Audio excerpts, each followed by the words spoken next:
Randy Moore's Escape from Tomorrow quickly sets the tone for the movie. The swelling music reminds us of the mystical dream that is Disney.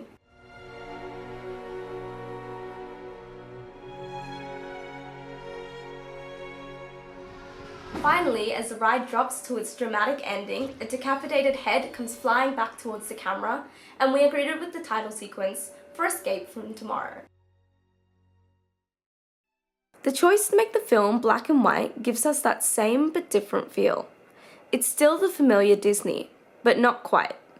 And as the film slowly descends into the surreal, the difference seems larger than before, subverting our preconceived notions of what we believe is true and whole. In terms of genre, Escape from Tomorrow can be seen as a horror film. Wait. Maybe not quite like that. And the reason behind this is that Escape from Tomorrow falls very much within the surrealist film traditions which began in the 1920s. Surrealist films such as Untracked and Un Chien Andalou have several characteristics that are also present in Escape from Tomorrow. These include sudden abhorrent imagery, juxtapositions, and an irrational narrative flow. Disney too is no stranger to the surrealist format, with the infamous collaboration with Salvador Dali, Destino, reaching popular success. The disjointed nature of the narrative and the shocking imagery is particularly suited to Escape from Tomorrow. Escape from Tomorrow uses the surrealist genre and pre-familiarity of Disney in order to create something truly morbid and original.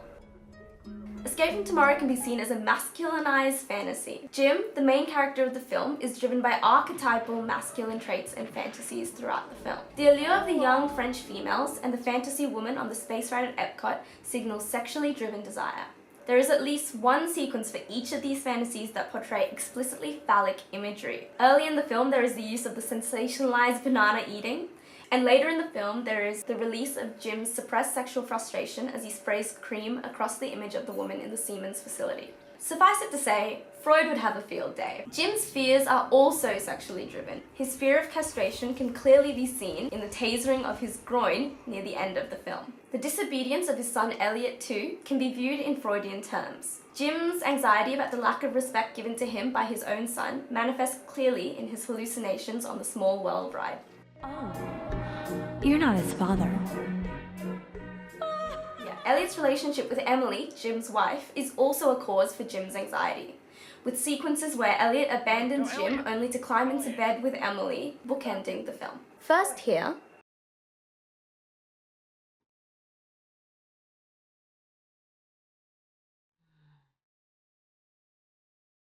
and subsequently here, where he leaves Jim to die. I'm sick.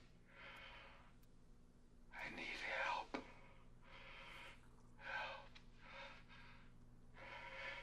Elliot.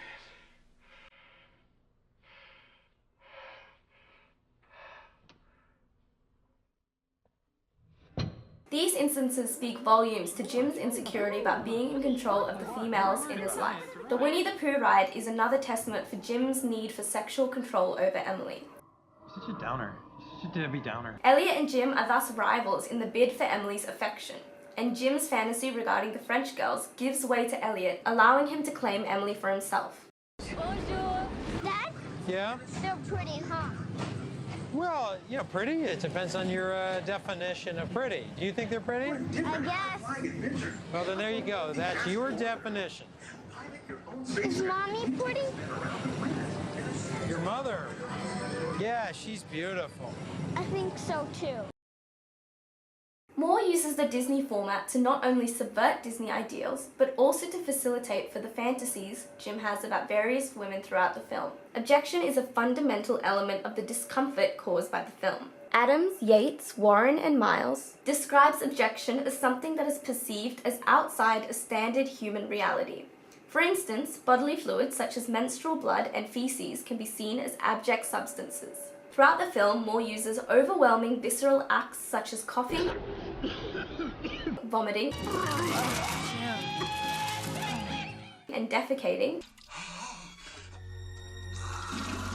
in order to create the impression of Disneyland as an abject and disgusting reality. These amplified visceral acts cause overwhelming discomfort in audiences. Moreover, the distortion and parody of the Disney format aids in allowing Jim's actions to seem more acceptable. The evil queen character in particular is foundational for making Jim more understandable to audiences. Through the use of her seemingly enchanted amulet, I don't know, there's just something about it. the adulterous act Jim partakes in with her is not seen as morally wrong to us, just ridiculous. These magical tropes allow for Jim to justify the action to himself, despite the reality of the situation being detrimental to his family life. Similarly, the use of the swelling Disney-fied soundtrack in fantasy sequences creates a jarringly dark humor. Take this sequence for example.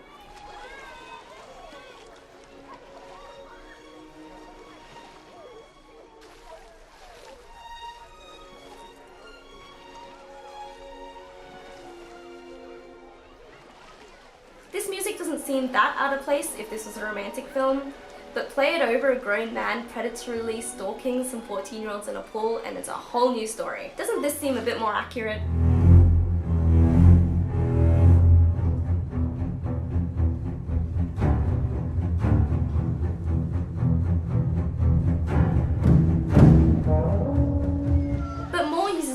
In order to validate the fantasy. The ridiculously happy and romantic nature of this music, when juxtaposed with a quite creepy visual, acts completely to subvert what we expect the music to mean. His obsession with the young girls demonstrate a yearning for youth without his wife and children. More negative hallucinations, such as the Small World ride, constantly act to remind Jim of his obligations towards his family. Subsequently in the film, Emily too begins to experience hallucinations of similar demon faces. However, in this case it is not amongst the park itself, but on the face of a French girl, something Emily views as a direct threat to her and her family. Randy Moore's Escape from Tomorrow, true to surrealist cinema tradition, juxtaposes the well-known idealistic family values of Disneyland with the horror of Jim's breakdown. The unconventional and sporadic narrative, along with confronting imagery and a juxtaposing soundtrack, aid in subverting Disneyland into the abject hell that both Jim and Moore perceive it as.